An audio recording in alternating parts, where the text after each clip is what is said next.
99 divided by 33 parentheses 1 plus 2. We first of all solve our parentheses, which is 1 plus 2. 1 plus 2 will give us 3. Then we have 99 divided by 33 times 3. 33 times 3 will give us 99. Then 99 divided by 99 will give us 1. 1 is the wrong answer to this expression because we did not work with the order of operation, which is PEMDAS.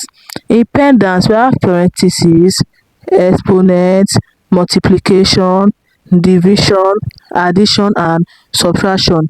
Multiplication and division have equal priorities, such as addition and subtraction working from your left to your right. In order to arrive in a very correct answer, let's dive into the right answer to this expression. First of all, we solve our parentheses, which is 1 plus 2.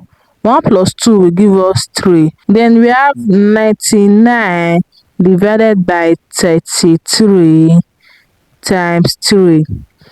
Here we have a division and a multiplication.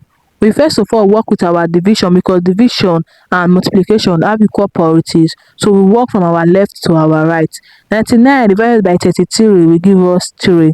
And 3 times 3 will give us 9. 9 is the right answer to this expression. I hope you find this video helpful. Please don't forget to like, subscribe and comment. Thanks for watching.